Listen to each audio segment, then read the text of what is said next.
Listen next to it beat.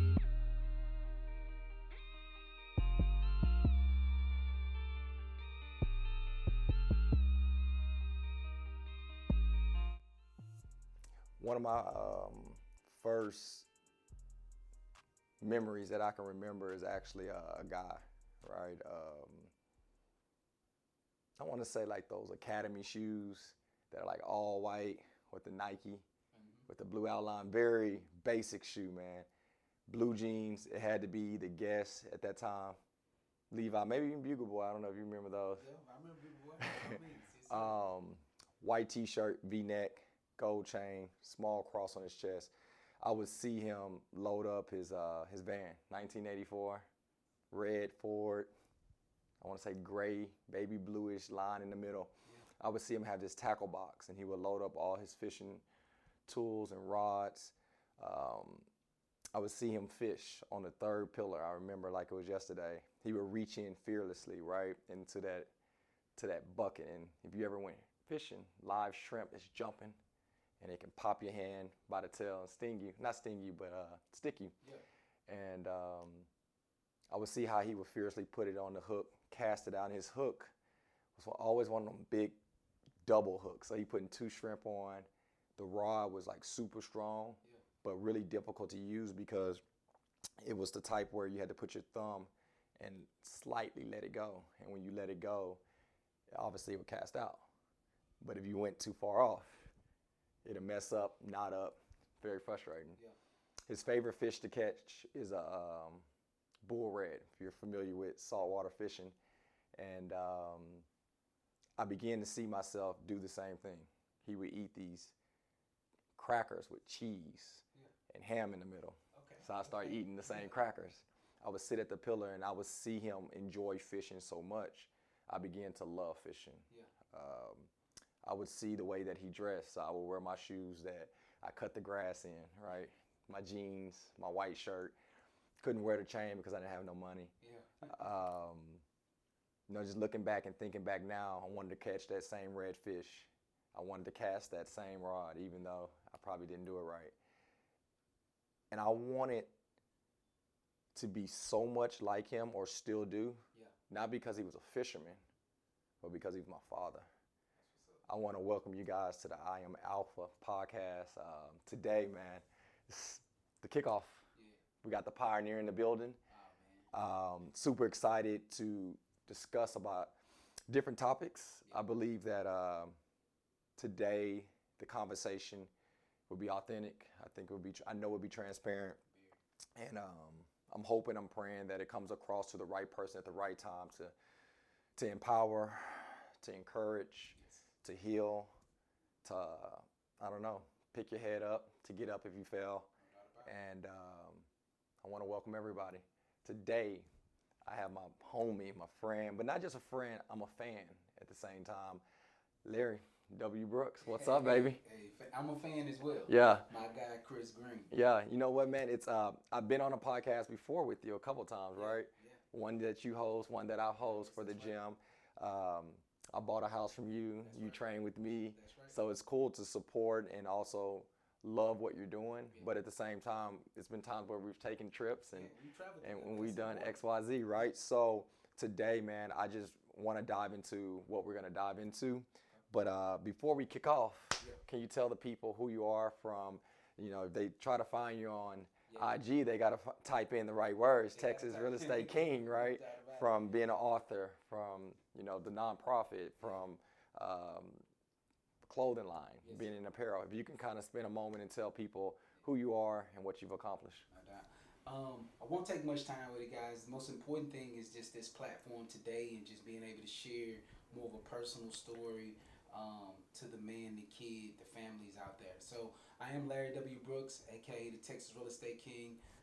We have myself and my co-partner, Michael Davis, we own the largest independent black-owned brokerage firm in Texas. And I wake up every morning trying to find a way to serve people. And so Yeah. if you ever need to have access to me again, like Chris said, it's on IG at the Texas Real Estate King. Yeah, man. Yeah. And you know what? We're going to touch on business, entrepreneurship, I'm pretty sure. So this is, by any means, if your very first time, this is not script. Yeah. I didn't give him a series of questions that we're gonna talk about. But yeah, man, I want to jump into it. But it's funny. Chris had such a vivid description of fishing. I've never been fishing. You never been fishing? Well, we got to break that. So true story. My pops and my mom was going fishing. Yeah. And they had to do a doctor visit. So they went to the doctor visit, and the doctor's like, man, what you about to do? Yeah. And they're like, well, we're about to go fishing. It's like, nah, you about to have a kid.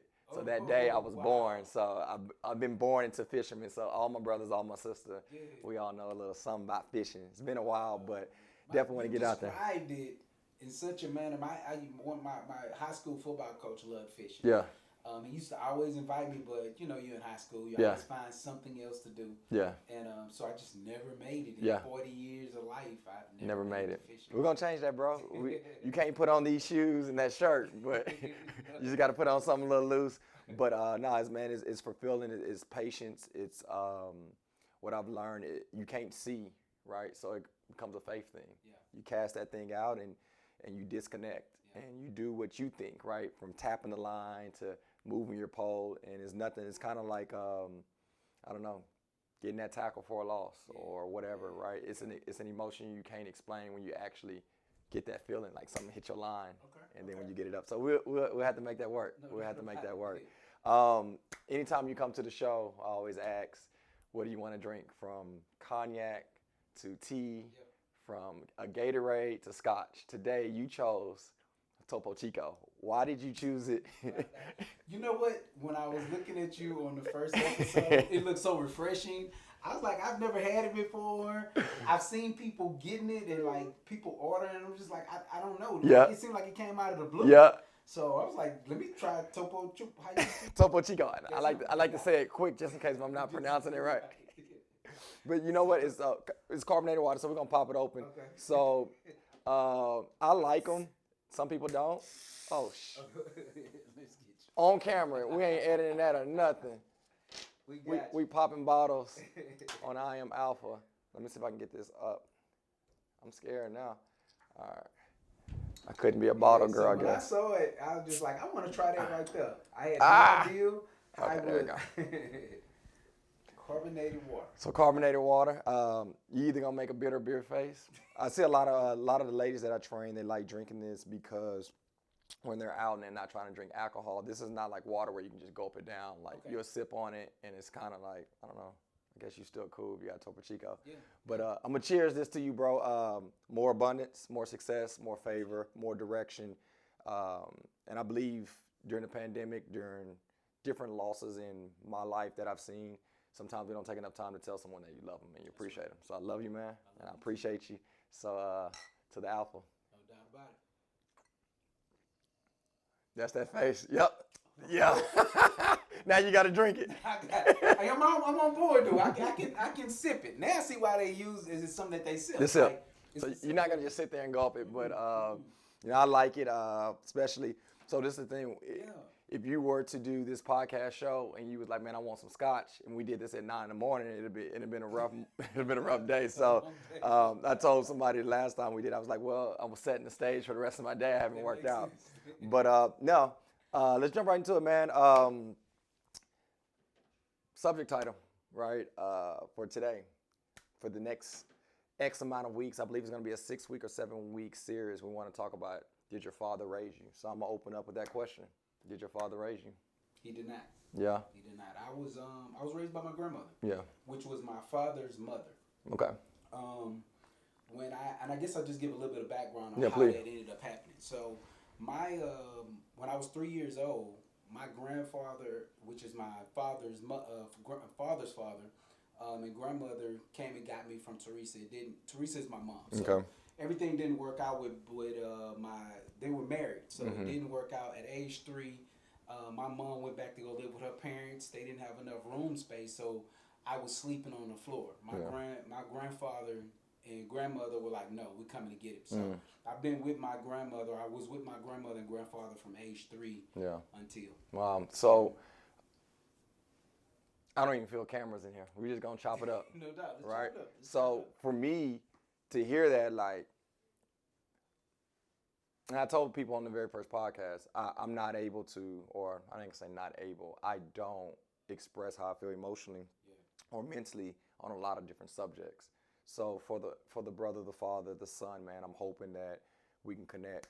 But I'm the unicorn in most relationships when I come to 100%. So like my dad, as I mentioned in the story, like my earliest memories is my dad. Like to this day, like every second that I've woke up, I've been able to call my dad. He's been able to come talk to me and guide me. I cannot imagine not having that. But here's Larry W. Brooks, the guy that I'm a fan of, and I'm like, dang, you didn't even have what I have. So there's somebody watching this, bro, and they're in your shoes, but vice versa, somebody's in my shoes. So I would love for us to kind of conversate about that. The questions that you may wonder for the person that did have a father, vice versa, man. I'll start off. One thing I always kind of look at is like perspective. Where, when, and how. So like if somebody tell me something happened, I want to know what triggered it. I want to know where they were at. What was their mindset before they got there? And then it gives me a good perspective of the whole situation. So like if you know like an age or I guess time frame, when did you know like, man, I don't got a father. Like my father not here. Like what was that? Is like that memory of fishing? Do you have a memory where you was like, wow, where's my pops? You know what? That's a great question, Chris. And the answer is I do. I remember like it was. I remember when he disappeared like it was yesterday. Now it could be because I lent him $6. I was always a saver. So at 6 years old, I lent him. Was I 6? Yes, I was 6 at the time. Wow. I lent him $6. Now he said these words to me. Wow. This might be why I'm such a money guy at this point. Big Larry said to me, and he was never really a father, so I do use the word Big Larry when discussing. Okay. And I was number 2. Yeah. But Big Larry said to me, I'm gonna pay you $1 interest every day until I give you back your $6. Wow. And then he just disappeared and didn't come back until I was 18 years old. And so with that, Chris, I don't know where he was at. It never was discussed. You know, like I don't know to this day, and it's funny because me and my son spent a lot of time together, and to this day, I really don't know if Big Larry was off because I was growing up during the '80s. This was when I was in the '80s. '80s was crack era, and Big Larry got addicted to crack. He was on drugs, and so he just disappeared. So I don't know if he was off doing time in prison.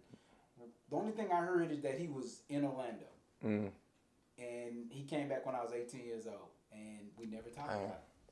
I never asked the question. I just know that I went on to live life, figure it out, but he disappeared at that time. And honestly enough, I don't think that, I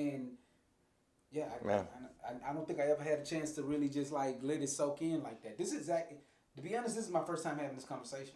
Really? So this is, today's people going to get candid pieces of me that I've never shared Likewise. on camera when it comes to it. So, I'm like you. I think it's important because, I've had an opportunity to have a journey, and my journey was always desiring to have that father figure like you had, and just trying to, in what my life would have looked like if I had that, or what it would like, or what it looks like now. Because I can't because I've made it but not made it. I can't say it was the worst thing in the world, but I can say that I did see the difference. I had a friend of mine. His name was John Romore growing up. Okay. And he had mother and father, and so I always remember the difference in the dynamics. And so I was gonna ask you that. I was gonna say at an age, whatever age, did you notice other kids having fathers or not having fathers? Other kids that didn't have fathers, did you kind of connect with them more versus the others? That's a good question. No, because it wasn't many. It wasn't many at all. Yeah. I grew up in South Park, which is off of MLK, which is one of our minority poor communities. So I grew up poor, and it wasn't a lot of us. Yeah. I think, matter of fact, when I think of it, Romore probably was the only friend at that time that I had as a consistent basis of a relationship that had a father. And it was visionary, just like you just described. Everything you just described when it came to fishing is how he would describe things, and I would see it at a distance. But my grandmother was that. Man, But yeah. Unreal. So I have 2 little boys, twins, right? And man, we buy them so much, dog. Like if you come to the crib, bro, just grab some toys, sell them on the Facebook Market, bro. Unreal, right? So the thing that upset me the most is not them fighting each other, or like literally fist fighting is whatever, right? We get down, or it's not playing too rough, it's not staying up late. It's when they don't appreciate what we gave you. Yeah. And now that I'm a father, I'm like, it began to make me click back and think back. So when you said what you just said, literally I went back to Johnson Middle School when you said that. And a lot of you are going to realize when I talk in pictures. I have to paint the picture because that's how I receive and whatever. But I remember playing in a basketball game, bro. North Shore Middle School. I went to a school called Alice Johnson. And I remember playing, and it's crazy that he just passed away, but our family, our parents, stop, drop, brother, right? So like I remember as a basketball player, even as I got to collegiate and a little bit after, it was always like my mama. I got to do it for my mama. And I remember, I'm gonna actually say his name, Steven. You know Steven Martinez. Yeah, that's my guy. So Taco. That's my guy too. Yeah. So his dad came to the game, and he grew up with his dad as well, and he was just freaking out. He was just like, "My dad's coming. He's coming to the game. Like, I got a ball. I was like, your dad coming? Yeah. He was like, my dad's never came. Wow. And it wasn't that he grew up in the same household. Dad is like, Sam is unbelievable, but I didn't notice that my dad was the only one coming to the game for the most part, day in, day out. Wow. So like literally on one hand, out of all my teams from whatever I played on, I probably can name 5 other dads that did that. And it's not that some people work, whatever the circumstance may be, but the unicorn that I know that I have, I remember I can hear my mom's voice cheering, but I remember my dad being there. Wow. And when I say being there, not at the game, but being there after the game-winning shot that you missed. You know, my mom was like, it's all right, baby, you're going to get it next time. But my dad would be like, no, you all right. Like, get up, get off the ground. You don't belong there. Or I didn't want to go to school tomorrow because I lost. Son, we don't do that. You get up, pack your bags, face it. And hearing yours and hearing mine, I didn't notice that until I got in the 7th or 8th grade. Yeah. You know what I mean? When do you think, if you was to pick an age, I noticed that at 7th and 8th grade. Yeah. Did you notice it at that era, or were you even younger? Man, or older? I was younger because I remember playing Little League football because you would have fathers really enjoyed their sons playing football. Yeah. So you would have them out there. Not only that, when you played that kind of football that we were playing in Little League, the community, the hood, what I say in the word hood would come. Hood, yeah. Right, and so you would see their interaction, or if something happened, you would see that you made it felt like you didn't have protection. Like I didn't have a father to have my back when I made a real hard tackle and the other sideline wanted to come get me. I didn't have a father to stand up and be like, "You're not gonna touch my son." I had to deal with it, and then or either deal with it later. But it was one of those things that that's when it really jumped out. It was obvious to me at that time. Wow. But yeah, and it's crazy that you mentioned that because I do remember not having that, and it always playing back on me. You know, for me, I want to say when I got maybe 13, maybe about 15 is when Tupac really was taking off, right? Mm-hmm. Believe it or not, that guy became my role model. Because Tupac. Although it wasn't, the rapper Tupac. So it wasn't that he was living. See, a lot of people didn't understand his storyline, but because of so much of his music, I could literally relate to my everyday life, from Dear Mama to Brenda Had a Baby to like all of these emotions that he was going through, that he was telling other people's story, because that wasn't his life. He went to Juilliard. So his life was telling other people's story, but he was telling my story. Yeah. So for me, that was a big brother / male role model where I'm like, okay, I can do this without it. He didn't have a father. I can do it without a father. Like that became my motivation behind still trying to achieve some of those goals. I think that, and I'm hoping and praying that somebody see what's translating, right? From the guy that had the father Yeah. and the guy that didn't. From the guy that had the father and didn't realize what he had until a little bit later, not knowing that he probably was my teammate. Yeah. You know what I mean? That's correct. So, and I don't want. I'm gonna stop mentioning names, but you know the names that the people that I'm talking about personally. I remember someone saying the reason why I do what I do for a living now is because you're dead. Wow. You know what I mean? Like Yeah. I know another guy my sister used to date and said I used to come to y'all house because I wanted to be inspired to be like your dad. Man. Right? So now it's so sometimes I don't know how to word it, honestly, Larry. It's to hear that and to see that. You said that one of the things that one of the people you connected with was Tupac because it was relatable. Yeah. I believe some of my friends that I'm close with to this day, it was an attraction, not because we were so bonded. Yeah. It was the attraction of my father to them. Yeah. So what I'm trying to pour out, and I hope for the uncle, the big brother, the mentor, just because it's not your seed doesn't mean that you're not affecting their life. I mean, big time. Is it anybody from a teacher to a coach? Is it anybody you kind of start noticing that you want to be around more because they could have potentially been some type of mentor or some type of father figure? Man, you know what, Chris? It was so I had an uncle that came to all of my high school football games. Mm-hmm. Literally, but he had a full-time life. He had a family, but he would make it to all of my high school football games. That he was dedicated to. But my coach, my high school football coach, Coach Roland Rogers, he was the first person to give me exposure. He took me to Austin he took me out of the city of Houston for the first time in my life to Austin. He would take me down to the state track meet and he would say, this could be you. This was in the 9th grade. And he really poured vision into me. And so to this day, Coach Roland Rogers was the first person that gave me the travel bug. I always tell people I love to get gone and travel because of what I would watch him say and what he would do. He had an Infiniti. Like I'd never rode in a car like that before. Yeah. He had a nice smooth Infiniti. You couldn't even hear the noises outside. Yeah.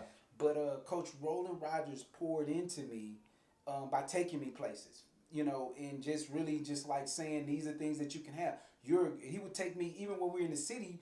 Whenever track meets would take place, he would take me to those track meets. He would take me to college football games. Just pointing to one of his athletes that he felt like I just didn't have it. You know what I mean? So he poured into that. And before that, I had a coach I had Jake. Jake passed away about a year ago. But I'll tell you this, man. Jake was impactful because he taught my grandma to let me play football. And I'm sorry, guys. I got to get this out because that's real, man. I got to get this out because ultimately who I am today is because of the decisions that these men decided to stand up for, right? Yeah. So Jake stood up to my grandma. My grandma was like, "Nah, we ain't playing football over here." My grandma never was a fan of it. Yeah. And although my dad played, uncles played, my father was amazing at football from the stories that I've heard. My Jake came by one day, he said, "Miss Brooks, I'm gonna pay for everything," because it was a money thing too. You had to pay for equipment. He said, "Miss Brooks, I'm gonna make sure he get his grades," because at that time they started no pass, no play. Yeah. Jake came in. He said, "I'm gonna make sure he get his grades, but I want these kids to play football. These boys need to get out of this neighborhood, and they need to find something to do better with their time." And Jake stood up to my grandmother and talked my grandmother into allowing me to play football, and it changed my entire life. It changed the projection of my life. Without football, I probably wouldn't be here today. Because, growing up this is how it was growing up in the hood. In the hood, you was going to get out because you was an amazing rapper, or athlete. You had athletic ability that was going to take you to another level. And for me, I had the athletic ability that allowed me to get a full scholarship. And to this day, Chris, I never appreciated it until I was 40 years old of how big of a deal that is, right?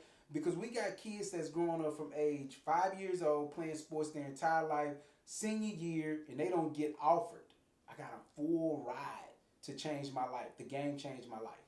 Man. So that's real. I say that because just like what you said, you may be a male role model out there, you may be a stepfather out there. The seeds that you're planting in these young men it's gonna make a difference. For me, it was that big of a difference. And there was a lot of different parts that worked. These guys That's worked real. in different areas of my life, but at each one of those levels, it gave me the boost that I needed to be like, okay, don't have low self-esteem right here. You could do this.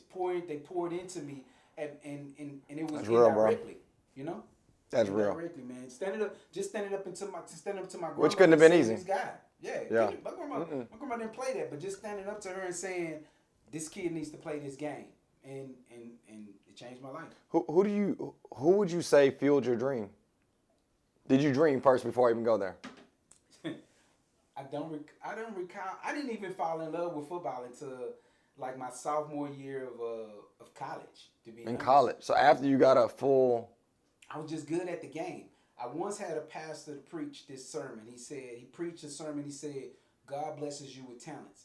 If you don't lose the talents, he's going to take those talents away, right? Something along those lines. He used it more of a biblical term than I just did. And I remember thinking to myself, I got to keep playing this game because I'm real good at it and I don't want to lose the talent. So all the time when my buddies that, we were doing our other things started to get more absorbed into that, I started to get more absorbed in the fact that I'm good at this game and I don't want to lose the talent. I got to keep playing it. I got to keep getting better. But I didn't fall in love with it until my sophomore year of college. I just played because I was good. That's interesting. Crazy, right? That's interesting because you know what? Like I'm the opposite, right? So I was lucky, got the athletic scholarship to hoop. But I don't know if I would have did it without my old man. Wow. That's impactful. Right? So like, and we haven't even got to entrepreneurship. So like that's another world, right? Like that's tough. So for you to do that and you wasn't even in, like I wanted to be in the league since 4th grade. Yeah. So like, it blows me away, bro, just because. And I'm gonna ask you some questions as well, because I'm curious what intrigues you to do, because the percentage of a person to get an athletic scholarship is very low. Yeah. The percentage of a black dude to get an athletic scholarship even lower. Right? So like I'm just curious, I'm gonna get there.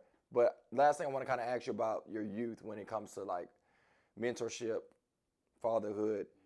Do you recall ever finding yourself, and I'm saying before I ask you this, I found myself doing this, not just with fatherhood, but just life and other things. Yeah. Did you ever find yourself like saying, not jealous, but jealous, like, or not envious, what's the word I want to use? Jealous, like, man, like I give you a prime example. I lost my mom, right? Mother's Day was what? A couple days ago? That is such a tough day, seeing everybody like my mama this, and then they got their mom and their grandma. I'm like, I ain't got neither. Like, so it's not that I want bad for somebody else, but it's hard for me to see, and I wish, you know what I mean? As a child, were you young enough where it was just like, you didn't even think that way, or did you actually sometimes look at other people like going to, I don't know, making something in the movies, but we didn't go watch baseball, but see the dad with the baseball bat in the sun with the glove and they're going to watch the baseball game. Would you be like, oh, that's dope, they're going to watch baseball? Or would you be like, damn, where's my dad? It did. And so impactful enough, I lost my grandfather at age 12. He died in my arms. He had a heart attack and he died in my arms at age 12. I lost my grandfather. But before that, my very first baseball game, or one of the very few baseball games I ever went to until I became an adult, then I went back. But my grandfather took me to an Astro game. I had to be like 9 years old. Got me one of those little bitty small bats and everything. Okay. It's one of the most memorable moments for me. Yeah. But when I lost him, the focus of everything else was just not there. So I knew I had him, he had my back, but it's like it's like one of my uncles said. I got 8 uncles, right? So one of my uncles said this, he said, God finds a way to. He said your grandfather was such a crutch to you, meaning that like he was the guy, like I said, like he came to my back, like no one in the neighborhood messed with my grandfather. But when I lost my grandfather, all of a sudden I had to become this man of the house, literally finding ways to help my grandmother with the bills, and so that's what I do remember. That's dope, man. That's dope. That's dope. I'm going to kind of push it to another scenario. entrepreneur, right? From the standpoint of creating a following to implement one of the best freaking marketers that I know.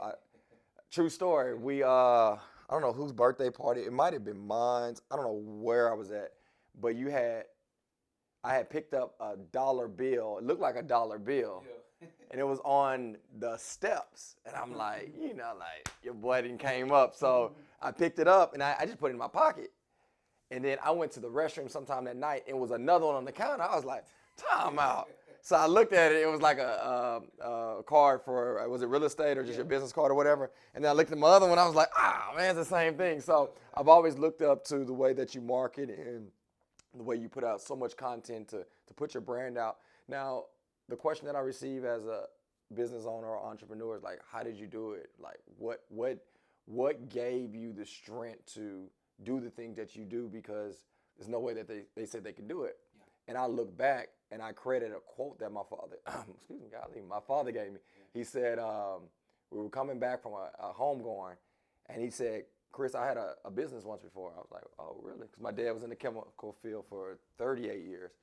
And I was like, oh, what you do? He's like, I fixed the AC units. Like, I was an air conditioner man. I was like, oh. I was like, how was it? He's like, I did a great job. I was like, what happened? He said, I quit. I was like, what do you mean? He's like, I quit my business. Yeah. That's why I don't have the business no more. The day I gave up was the day that my business gave up. Yeah.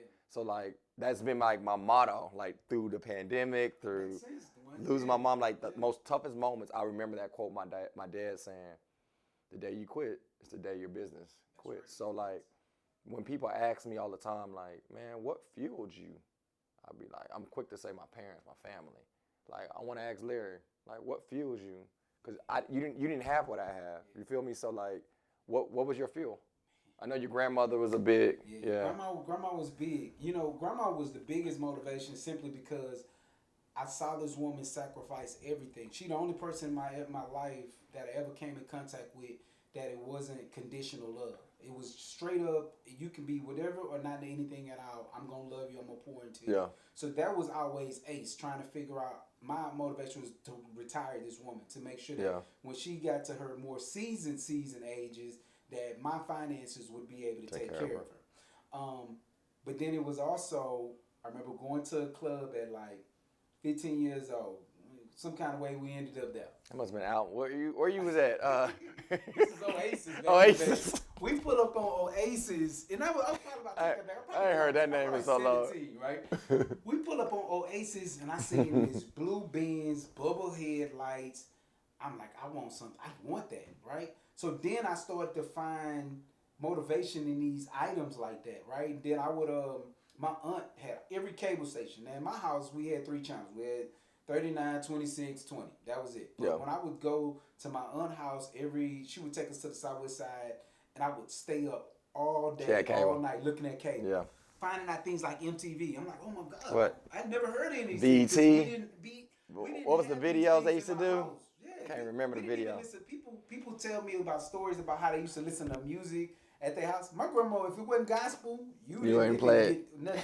And half the time, it had to be something she could see. Right. Because I was raised, my grandmother got a 6th grade education. Mm-hmm. So I learned from a woman with a 6th grade education how to pay bills and all of that. But I said that to say it's just, I learned that I wanted things through watching it on TV. Like seeing things that I didn't know existed. And I'm just like, oh wow, like, because we didn't even, in the hood, everybody didn't have cable, so nobody even talked about it. Like, it wasn't even that big of a conversation. So those little spend the night things is what allowed me my brain to start churning to like, okay, I think I want these things, like, but how do I get them? Yeah. And so at the time, I remember the paradigm shift when I became good at sports, and even the neighborhood kids knew it. Because even my buddies started saying there's certain things you can't do no more because you that person that can change all of us. You can get us out of this situation. Yeah. I remember it like it was yesterday. Wow. Yeah. It was a big deal. Ain't nothing like it, man. To have that, kind of like what you said about Tupac. You identify with them, and I thought of also like why people join gangs. And I'm not saying that that's the thing to do, but I understand it. Yeah. Because it's like when you get a sense of love, when you get a sense of you can relate. I mean, you go to where, people want you or you feel the need to. So that's why I was curious about what fuel you, because, man, what you do is not easy. I remember you came to my sister's birthday party. It's one of the first times that I actually met you in person. I think it was some bowling alley. I've been riding with the Green family for Yeah, a long time. we've been getting down. She, my sister, if you know her, she liked to have a good time on her birthday. But I remember seeing you, but I didn't want to say I knew you, right? Because you got this swagger about you, like everybody know you. So you walk in, it's like, y'all ever seen that scene in not Belly, what's the movie? Paid in Full. My favorite movie, by the way. Yeah, see, I can't be making this up. And when he walking in, everybody knew him in the club, DJ shouting him out. That's hilarious when he go anywhere, right? Don't matter what city, either way. But I remember you walking as you're doing, and then you came and spoke to me. I didn't even think you knew who I was. And the reason why I'm sharing that is because it's like you know who you are. And when I think of a father, I think the father is the person that creates the identity in the child. And when you say you didn't have the experience that I had with my father being the man, creating that identity in me, where did you find your identity being created from? Man, that's a good question, Chris. I don't know. I think my imagination played a big role in it. Right? Now I grew up in the church. It was always a part of my foundation, but so my background was always never to let my grandmother down. That was really my foundation. But I don't know. I think it was me wanting more, me wanting the vision of that all these other things that I seen people having. And knowing that, I think the biggest part about it is knowing that I needed to get out of our situation in order to get there. Like I knew for a fact where we was living, that situation wasn't gonna allow us to get out. To this day, it's even crazy. I was telling this to my son the other day. He and I have a lot of random conversations, but I talk to him man to man versus a father to son a lot. And so we stopped by the gas station. Was visiting my grandmother's home, just checking on and making sure everything was right. And we stopped by the gas station, and there's still people hooked on drugs. Yeah. And so I was told him, I said, man, I love The Walking Dead, but I think it's because of my childhood, because people that were on drugs, crack predominantly, look like those people, those bodies off Walking Dead. Yeah. So I don't know if it's just like this inherited thing that we go back to, but to answer your question, I have no idea where that was manifested in. I don't know if it's because it's something that I've always desired myself, and I'm like, okay, I want to be this person because I want to be able to do this for the people in my life. So I think that was one of the biggest things, because I've always been, the favor that the God gave me was two things. I have faith of a mustard seed, so I believe, and I have the ability to learn from others. So I don't have to make the same mistake everybody else did in order for me to feel like I've been there, seen that, done that. That's real. So that was one of the favors that I received. So I can see something that someone else went through, or see something else that someone else has gathered, and I can learn from that and either not go through that pain or learn from it and be like, okay, I can do this. Like I can take these same steps. Yeah. I can actually see you doing two things that just popped in my head. Two things. What you got? I related to business, right? Two things I would say. Number one that kind of jump off is you take what you see other people do well and don't do what other people, found failure, and you don't do that, right? So I can see that being part of identity, right? And the second thing, I don't know why this one, but I'm going to say it. Fake it till you make it. Yeah. You know what I mean? That's a real thing. That's a real thing. In real estate, when I first got into the game, that was the thing. Because ultimately, people didn't want to deal with somebody. The real estate brand had became such a thing to where if you weren't driving this type of automobile or selling these type of houses, you didn't exist. And I mean, I think I'm 23 years old getting in this industry. Really young. Most people are 58 years old. Really young. They didn't look like me. In one of the biggest cities. In the big city. So I literally had to fake my energy and then really overwork everybody else, right? And it was me trying to outwork everyone else is where my marketing came from, right? Yeah. Just like I got a marketing degree, but I was already great at marketing before I went to college. Like that was just, the degree was just the byproduct of me already hustling that type of way, right? Because I was already pushing towards that. When I started throwing parties at 15 years old. Wow. I mean, I ended up having a nightclub in college after the fact. But I was pushing. I've heard about some of them stories. Yeah. So it was just like a natural progression, Wow. you know what I mean, to get to that point. But I mean, you definitely got it. You know what I mean? When it comes to like, I'm serious. I can ask 10 different people that know Larry, and they're going to pretty much say the same thing. It's just like very supportive, outgoing, there for you, loyal, consistent, positive. Like, so your identity, bro, I just think is incredible. But it's intriguing to, as we dissect, where do we get that identity from? Is like, it pushes us to where I want to go next.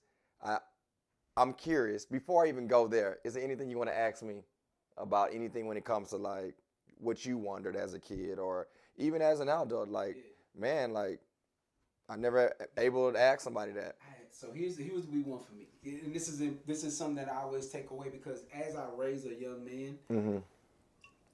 do you still find that having your father is someone that you can lean on for questions that that you may find a shortage on words from time to 100%. time. So 100%. like that's one of the things I think that now that I'm out of sports and I don't have that backing or those leaders that I had Yeah. if I all passed away, like I sometimes think to myself, am I doing this right? Yeah. You know? I. It's kind of well, the first thing I'm gonna say. It ain't funny, but when I lost my mom, it's still the toughest thing that I still deal with. I remember asking my old man. It was like the second, third day. I'm like, damn, like half of my heart gone. Like okay, Tom Hill, you kind of start mimicking some of the sayings, but day four came. Every day felt worse. And I remember seeing my old man. I asked my dad. I remember we was in the living room, and nobody else was around. I was like, he lost his mom. I lost my mom at 27. I think he lost his mom. I want to say, I'm guessing when I say this, probably mid 40s. Oh wow. So I was like, hey, when does this get better? Because mid 40s, now my dad's almost 70. So this is 25 years, I'm guessing. So I'm like, hey, like, we both hurting, but I'm like, man, losing your mom, like, when do I start accepting this? Like, I didn't even believe it. I was like, when do I start accepting this? And this is when I was like, damn, that's a good father. He didn't do the tooth fairy like, hey, and I don't want to ruin the tooth fairy for anybody, but he wasn't like, hey, it's gonna be a tooth. Under there, I'm gonna put $1 in the middle of the night. Yeah. He was like, never. Wow. He was like 25, whatever years it was. He was like, I still think about her. It still hurts.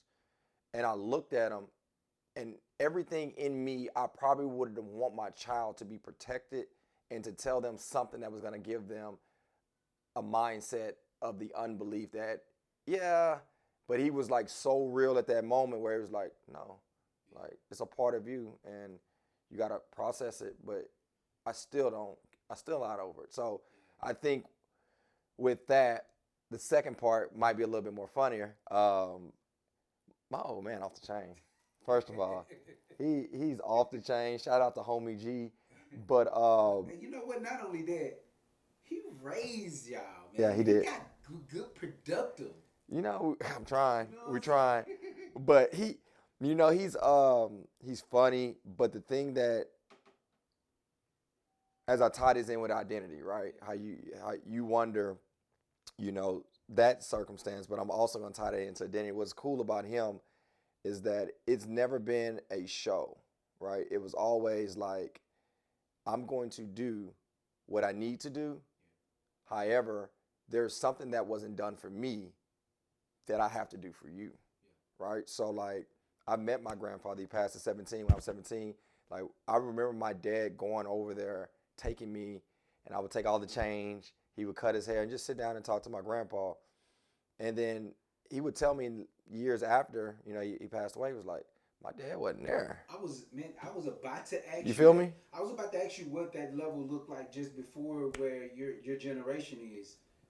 Wow. So like the Greens, we have a lot of Indian in our family. So like it's not really, this is going off what my dad says. We're not supposed to drink alcohol because we can't contain it, and it's killed literally the green men. Seriously. So like that was one of his things. Like, I'm not gonna be a drunk. I'm not gonna allow this to take over my family. So from what my father's taught me, I've only seen my grandpa at an older age, and I've only seen the way, and I'm gonna tie this in too, the way that my father honored him. no matter what has happened in the past, no matter what happened between my grandma and my grandpa, my dad honored his father.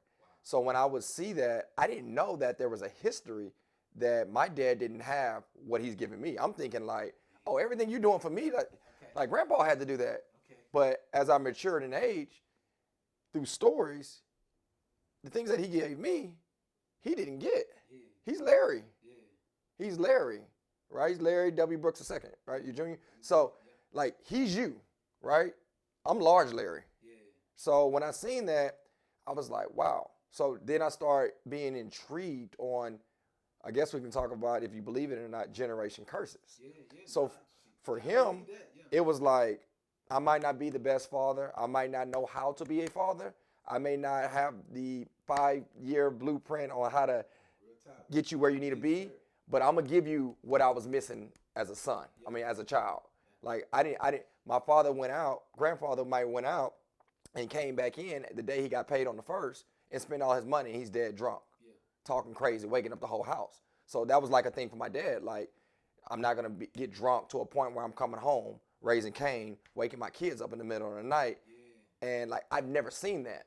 So off of my friends that did see that, and I connect with people like you, and you tell me these type of things, and then my old man, he would tell me stories now about that. I'm like, oh, so you my homeboy, I didn't experience that. So now that you hear, like, I guess tied it in with the identity. That's what I was getting to. So man, look, somebody out there is the Larry and somebody is the Chris, right? But the goal is to identify, man. Like if you can identify where you're at, there's a curse that potentially can't even say it, that needs to be broken. You broken the generation curse. I'm trying to continue the legacy. So for me, I can't come home drunk, like waking the kids up. You know what I mean? I can't get paid on the first and spend all my money, and then I can't put food on the table. Because if that's the case, like I'm breaking legacy. My dad broke the curse. I got to continue the legacy. So like now I look at like what you're doing from the standpoint of business and success, and just it's funny because we've traveled, we've never had this conversation, right? I would have never known this though, because you so upbeat. It's just like you're like Kanye beat, bro. You just nonstop. You're always positive. You're always going, and like now I get to see a side of you where it's like, nah, I've been through this, and it gives me hope for anybody else that hears this. Is like, it may be your situation right now, but you still can become the entrepreneur. You still can become successful. You still can be positive. You still can get the best out of people. You say you're here to serve. So it's great to hear that, man. So I'm sorry I got long-winded with your question, but I thought, just thinking about that, man. It's because that's good. That's a good answer, because I was wondering that, because it's always at some point in our culture, somebody in our family chain or family.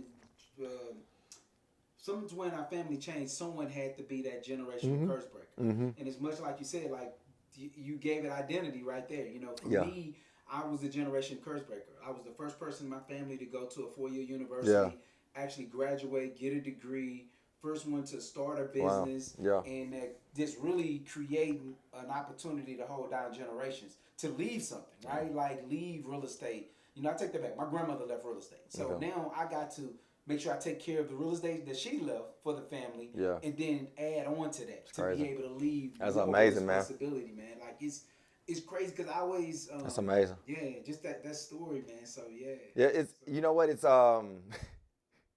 he's funny, dog. My dad is off the chain, but it's cool to see him older, and I'm mature enough to have that conversation with him. Because I mean, 30 years ago, I could not have that conversation because I was too immature as a child, right? So now for him to give me perspective through life situations, to answer another question that you said, like I go through things, and then I can go to my old man and be like, hey man, I know you probably never experienced this, but I'm going through this. And he like, hey bro, ain't nothing new under the sun. Let me tell you what I did, or let me tell you how I felt. I think that's one of the things I respect from not just my dad, any man that's willing to talk about a failure, to give the next person the opportunity not to go through the same failure. So like with my dad, he didn't he allowed people's opinion to dictate him on the field in football. So I remember just the littlest things, dog. He probably won't even remember telling me this story, but I remember he went to Kashmir, and he born and raised in Fifth Ward. I don't know why he didn't go to Wheatley. All his brothers and sisters went. He's just the only one who went to Kashmir. Hey, like me, all of my uncles and everybody went to Addicts, and I ended up going. Really? Yeah. Same thing, man. And he said that he was my dad's he was a big dude, and he said that middle linebacker, and he said that the coach said something to him and made him mad, where he didn't want to play football no more. And I remember hearing that, and I see my dad watching football from, Sundays and whatever. Milton played football. My other two brothers play football. So it was like, I knew he enjoyed football. So why did he stop playing football? So like when I came to positions where people, like my varsity, so I played freshman varsity, right? I was honor mention all-state, sophomore year, all district. I'm killing it. I had big dreams. I wanted to go play Division I. My coach told me in front of the whole team, you're not good enough to play collegiate basketball. Right? So like when he told me that, the first thing I thought was like, dang. Like I've been shooting jumpers, bro. Yeah. Like I've been like literally I've been breaking in the gym when the school was closed to get more shots in. And you telling me I'm not good enough? Like I'm all state my freshman year. Like I made varsity. Yeah. Like sophomore year I led the second in scoring. Like what do you mean? You telling me I'm not good enough? And I went home. And I was getting ready to tell my dad what coach told me, but I couldn't tell my dad that because the story of him that he told me that an opinion of his coach made him quit football. Wow. I didn't have the courage to tell my father that some man told me that I wasn't good enough. Yeah. So what I ended up telling him was like, look, my coach don't believe in me. So it was a totally different dynamic. It wasn't his opinion is right, Dad, I can't do it. I went and told my old man, like, he don't believe in me. I just need somebody to believe in me. So the dad that he is, he's like, well, we going to put you in a position to put you in somewhere where they going to believe in you. So I was gone the next day. Like literally, I transferred the next day. Wow. And it was one of those things where it was like, if he didn't tell me the story of his opinion of how his coach told him that whatever made him mad to make him quit, I probably wouldn't have done that. So when I meet people like you and my other peeps like that didn't have a father, I'm like, damn, like, I don't know if I would have been able to do what I've done without that. So that's why I value what you've conquered and still opening up to conquer. But no, great question, man. That was impactful, man, because it's right. That seed that you remembered helped you with making that decision, man. Because one of the worst decisions I ever made. And this was further along in life. It was my junior year of college, and had I known what I know now, my college coach wanted me to give my football number to incoming transfer quarterback, right? That was his favorite number, blah, blah, blah. The arrogancy or the cockiness in me was like, no. And when coaches don't get their way, they can ruin your reputation, they can ruin the way they feel. Yep. And really, he attacked me after that. And if I had someone to ask, or if I'd have known what I know now, I'd have been like, they was going to give me number 2, which is a better number than 12 anyway. Like, 2 is better than 12, bro. Like, I wouldn't even have that was Dion's number, bro. Come on. Ain't you a cornerback? And I knew this. But because I didn't feel like I had somebody to ask to, step up to the coach and have my back for me at that time, I did what I shouldn't have did, was just like, no, what you going to do?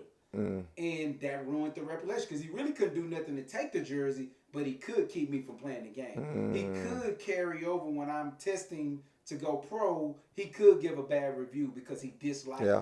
He's human. He disliked me. And so I learned from that. Yeah. And had I had someone to give me a story like that, like I'm able to plant these seeds now as I speak to my son. Plant these seeds with him to where it's like, listen, it's never that. It never gets that bad. Unbelievable, you know man. what I mean? Like, unbelievable. This is how we gonna handle it. You got your dad is here. You handle. If you ever in a situation and you don't know how to respond, be kind. Yeah. And then we're gonna figure it out. I got your back. Yeah. Right. Like, or if you're in a situation, and this was when he was big going through elementary, and if some kid picked on you, right? We're not gonna do bullying here. Right. Someone picked on you. We're gonna smack them first, Yeah. or we're gonna respond the way that we need to, Yeah. and then Dad's gonna have your back. Yeah. We're gonna come and figure it out, but we're not gonna go through the bullying thing. We're not gonna go through that situation because that's a big deal nowadays.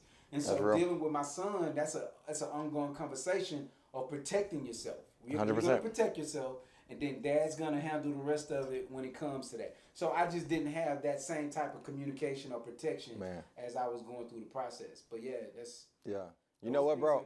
I'm gonna say this because I know I'm holding you up, and we're gonna wrap this up. But we got to go into the second part. Yeah, let's get into it. I admire you, man. Like, I don't know. I admire all you men that do what he's doing without the unicorn. You still done what I've done, and if not more. And it's never too late to be the chain breaker.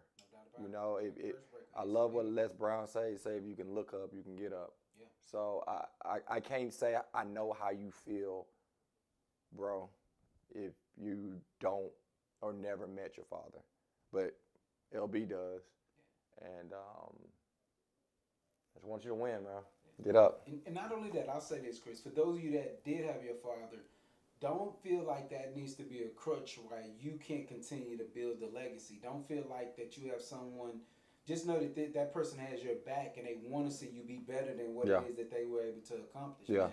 Because I watch Chris and them do it every day. They go and they walk in the footsteps of their father and continue to either impress or try to add on to the legacy. That is so important. Yeah. I mean, a lot of times, I want you to know, guys like me, we don't look down on that. Do we get jealous?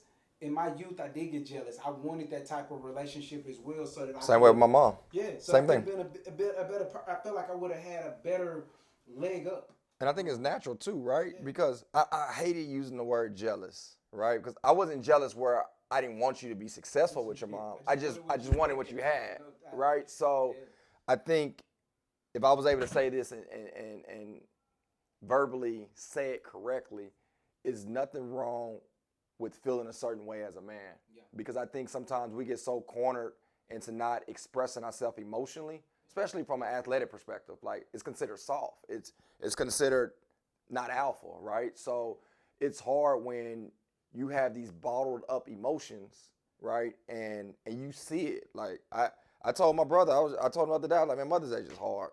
Like, it is what it is. But just imagine me keeping that in for the next 30 years. What if I start treating somebody different because of an emotion that I never expressed? So I just want you guys to know, man, it's okay to feel like LB felt on certain scenes when he's seen a father and a son, and the same thing with my mother. So I just want to encourage you, man. It's okay to feel that way, but there's still legacy that can be built. I think, Larry, honestly, I am not a morning person. Nope. I got up this morning to go to the 6 a.m. Like, I'm not a morning person. However, like, my dad woke up at 3:45 and worked a 12-hour shift for 38 years. Wow. So when I get up, I'm like, no excuse. He did it 38 years. That's legacy, right? But he got up probably 38 years to put food on the table because his father didn't put the food on the table the way that he could have. Or I can't say necessarily, I don't know the whole detail when it comes financially, but I do know, and he told me that drinking was a problem. So let's go on to the second part, and then we'll stay in here a little bit, and then we'll get out of here. Cool. Part two. Large Larry. Yeah, my guy. Large Larry. That's his little man. I'm a father of Christopher and Caleb. Yeah. I think it's only right to talk about, we talked about our fathers, but now let's talk about us being fathers, right? Tell me this. What was the response? What was the story when you found out that not only were you having a child, but you was having a little boy? Yeah. What was that like? So when I first found out that I was having a little boy, it was crazy for me. Now, mind you, me and his mom were not we were not married, and so when I first found out that she was pregnant, the fear was not having a little boy, right? Because I think that ultimately in the back of my mind, that was always what I wanted. I wanted an opportunity to have a chance to build not another me, but someone to impress, someone to look, that wanted to look up to me, right? Yeah. Like, I think that always was my legacy. I mean, what I wanted to do. But when we were at the hospital, when I found out, literally, I ran out of the hotel room, ran yelling and screaming around the. I was super stuck. Yeah. I mean, this was just Yeah. I was having to do. Like Yeah. when the doctor said he got a pedigree. Yeah. You know. Yeah. I was good. Yeah.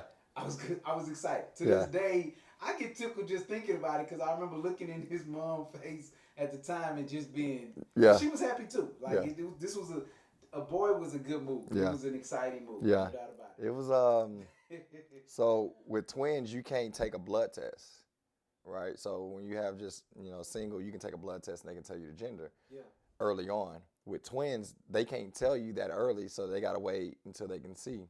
Wow. So it's like a waiting game. Now that the generation wants to have the gender reveal, don't tell the parent. I'm like, no, I want to know, right? Now, first and foremost, I wanted a healthy child. I'll be blessed to have a daughter, but I wanted a boy. I prayed about it. I was like, man, I want a boy. Yeah. And at first, it was supposed to be boy, girl. Yeah. Then the meeting before, he was like, it might be a girl. I was like, oh man. So we went in. It's the final day. So your camera went off. So we'll just look at these cameras. Okay. Can this be seen? Yeah. Okay. And then on the final, on the day that we had to go in, I think it was like, I don't know, 22nd week or whatever. Yeah. I'm like beaten. Tina didn't want to know. She wanted to wait till the gender reveal, but I'm beaten. Yeah. And then the girl looked at me and she didn't want to tell Tina, so she worded it to me. Okay. So the first time she was like, I was like, oh. Yeah. And then she said the second part out loud and she was like, oh, I can't miss that. Yeah. I was like, oh, he agreeing, another one. So no, man, it's cool to have a little mini me walking around, but after it's amazing you got two of them. Yeah. Two of them. I was, oh man, it was. I freaked out a little bit when we found out we were having twins, but when we found out we were having boys, I was like, it was big for me because the last green boy is me. Wow. You feel me? Yeah. So like, I didn't think about it until my dad. I was like, oh, and then Homie G was like, yeah, I didn't know if y'all were gonna continue it. I didn't know. I mean, so like when I was like, wow, like, am I really a part of legacy? You know what I mean? So now when I look at them, it's bigger than just being a father. It's bigger than just making the next generation better. Now it's like, dude, this dude, if I don't build what needs to be built, he won't be prepared. Like even from this day, I still feel like I'm learning from my father from so many different things. So like now it's like, if I'm still learning at my age, like to be prepared for whatever, like I'm literally breaking legacy if I don't do that to that extent. So like with you experiencing what you've experienced, first of all, I don't, like my dad told me he was winging it his whole life and still winging it as a father. I'm doing the same. So like, how does that feel for you without the fathership that I had? Do you feel like, oh, I'm still winging it like everybody else? Or is it like something different where it's like that generation, sometimes you kind of, better question. Did you ever deal with the thought of like, I don't want to be a father? No. I always wanted to be, but I didn't want to be. I didn't want to be what I saw fathers look like when I was growing up. Right? I saw drug addicted fathers that weren't coming home, or I saw fatherless families of drug addiction. So it's the fear. The worst fear is not the ideal of having a father in the house, but having one addicted to some kind of alcohol or drugs. That's worse than having someone in the house. Because the thing is that when Big Larry did come back when I was 18 years old, he was still addicted to drugs, so he came into the house stealing. Right? So the things that my grandmother had acquired, or the things that I had acquired through my summer jobs and things of that matter, this man came in stealing TVs, jewelry, whatever he could get his hands on. So that was worse than him not even being there, right? Having that type of person into the house. So, when I think about, or when I map out what I want for Larry, because I don't have a blueprint. I have no blueprint at all. I just know that I take the positive attitude that you said that I have, the things that I believe in, my faith of a mustard seed, my favor that I've always been shown. I put that into him. I use this term, and I know people out there that know me. They're gonna hear me. They hear me say this all the time. You're a Brooks. Yeah. There's certain things that you can do that other human beings just can't do because Yeah. you're a Brooks. And I poured that into my son so much because I need him to have self-confidence. Because I think that even if I'm lacking in an area, if I can build up his self-confidence, then he'll be there. I'll be on his shoulder when I'm even not there visually, and he has to make a decision. So I don't have a and believe it or not, man, as a kid growing up, when I had an opportunity to look at the Huxtables, what was it? I think it was called Huxtables. Bill Cosby. And Theo, yeah, Cosby, right? Yeah. That was enjoyable, and that was ideal. But you know, so yeah, I don't really have an ideal, but that interaction was ideal. That's crazy because everything you just said was identity. You just like pouring in, like everything you just mentioned was like what fathers do. Yeah. You feel me? And it was my dog. I had a dog, and the natural habitat of a dog when they have puppies, they literally shift. They've never been a parent. They don't have YouTube. They can't call nobody on the phone and say, "What do you do when this happens?" But somehow, some way, they know. And I'm always like curious, why don't the father be a father? They had to have those same tendencies. But I mean, that's a question that we can't answer, obviously. But I do want to say that looking at you outside looking in, obviously it's a different story. But like you just said, you got back from Cali, you're at the gym on Monday. Chicago with a large Larry the weekend. I mean, you always on the move, but somehow, some way, I see you always bragging on your son. When you do that, how does that give you a sense of fuel now versus doing it when you didn't have the father or the son? Do you feel now you have a different type of fuel now having a son? I do, Chris. You know, the thing is where I grew up at, our life expectations was 25. So when I made it to 25, I was like, whoa, like what I do now? Like to me, it was a shock just to be like, okay, what do I do now? And so now, then I turned up my real estate game a little bit more. I got better and started building something. And then at 30 is when I had my son. And so at that point, I was like, oh, I got to be great for this kid. I got to leave the things that I'm seeing other people get love for, generational wealth or an opportunity opportunity to pay for school. Yeah. I went to school. I went to a historically white university. So I had an opportunity of being on a team with people that were just going to college.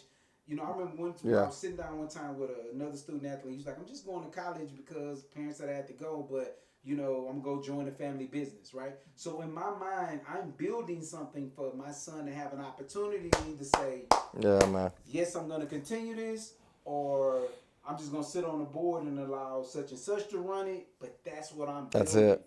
Yeah, that's it.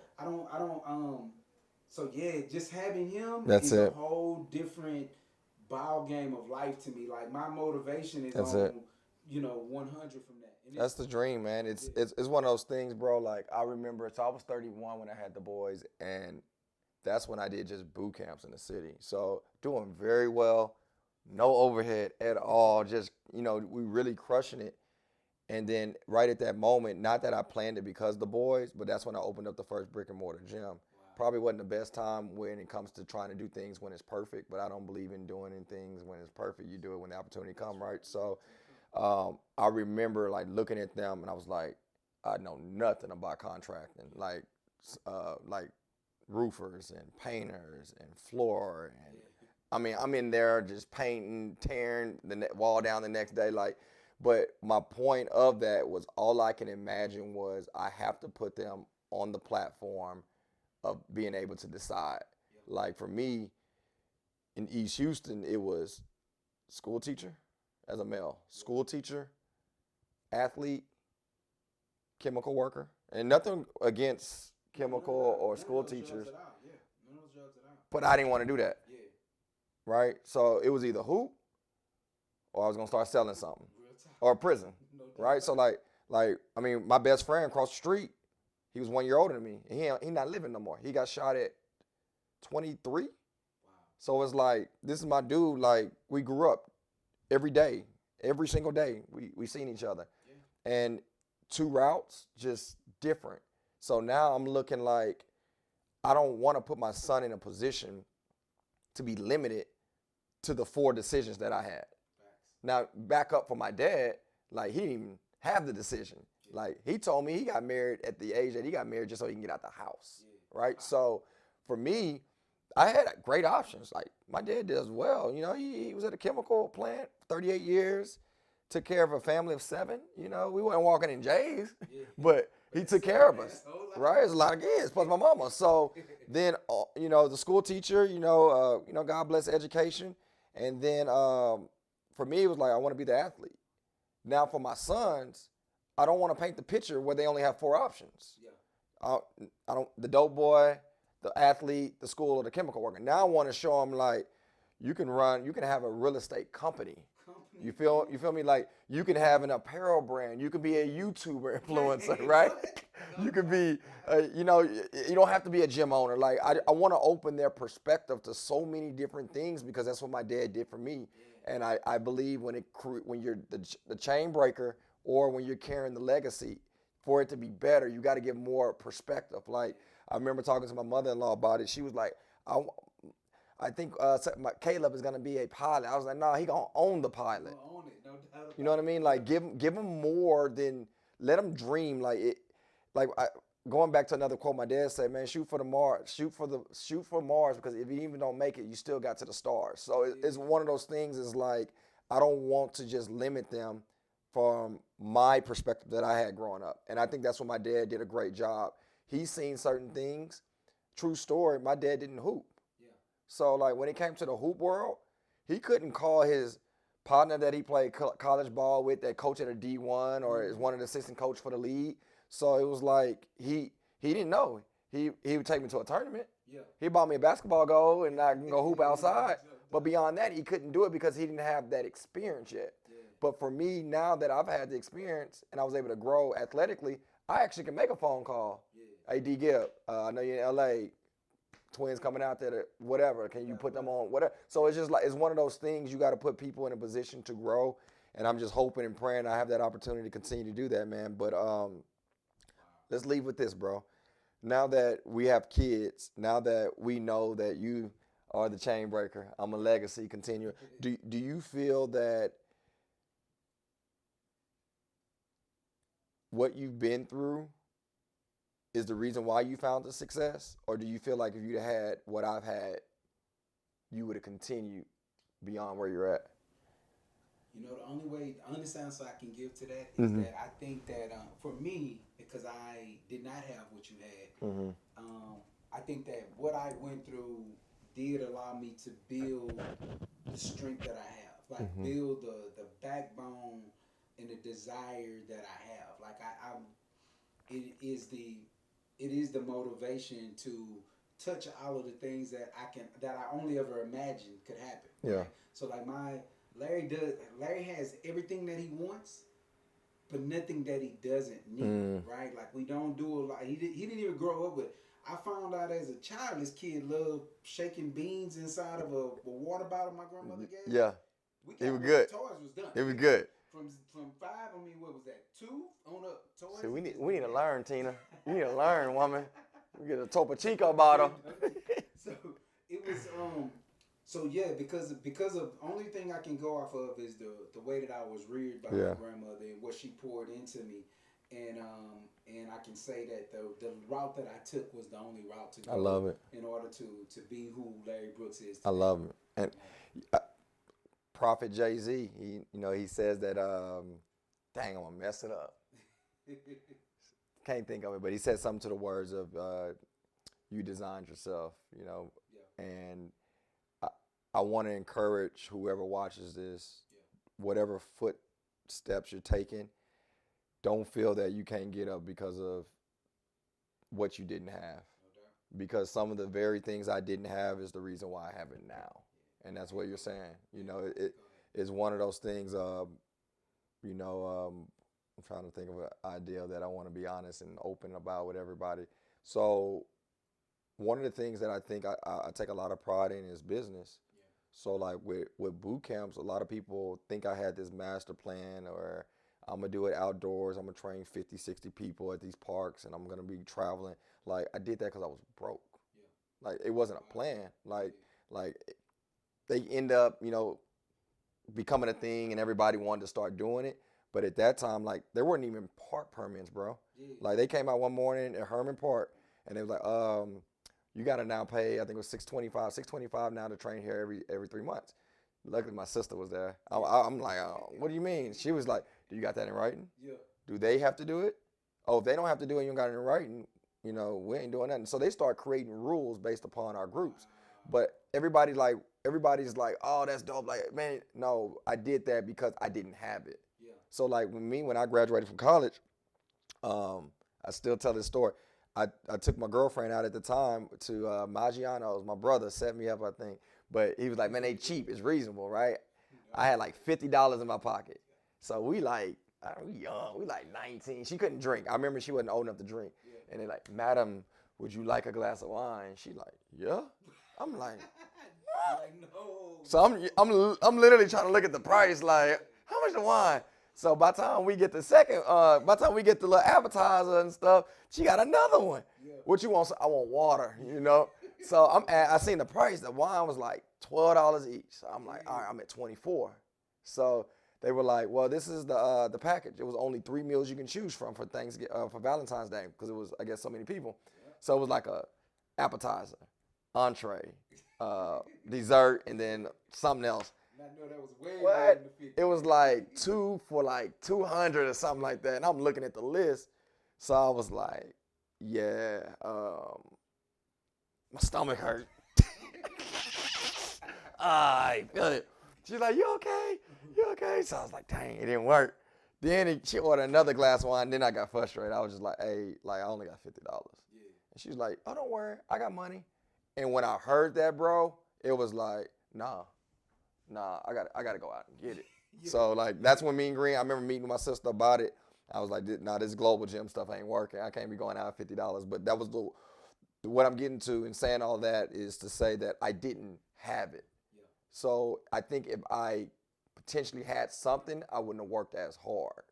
So I just want to encourage the child out there that don't have their father right now, or maybe they're not as active as you would like them to be.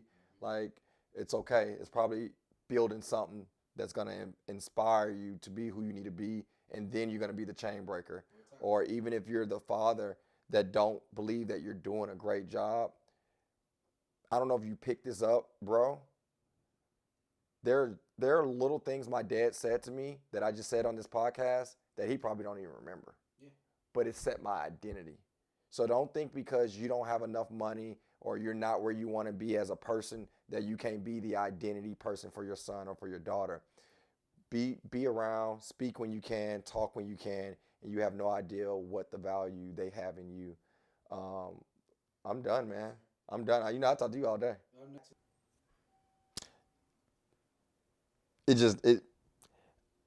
As a child, man, golly, this is going to be 30 seconds, guys. As a child, you hear the word no. Like, my little boy is 5. I've been telling them no all day. No, get down. No, stop fighting. No, you need to share. No. So unconsciously, after 30, 40 years of hearing no, you unconsciously want to tell yourself no. Man, I want to be that voice to tell you, yeah. Yeah, man, you can be the entrepreneur that Larry and I am. You can be the father that Larry and I am. You can wake up and want to live. You can find peace. You can find joy. Yeah, you can. So I'm not going to be that guy to tell you no, whether it's yourself telling you that or not. Yeah, go get it. You got it? I got it. Are we out? Boogie, I appreciate you. I love you, man. For everybody else, thanks for joining. Hey, if you enjoyed it, if you haven't already, you probably already shared it. But if you haven't shared it already, definitely share, subscribe, and I believe in support in the comment section. I want you to follow this guy's IGs, connect with his website, buy a shirt. I'm still trying to get my headband. I'm going to get it. If you need any help, obviously, in real estate, connect with them. I'm missing one. Buy the books. Buy the books. Everything's at the tablet of your, at the touch of your fingertips. So definitely connect with them. But Larry, thank you. Everybody else, thank you. We see you next time.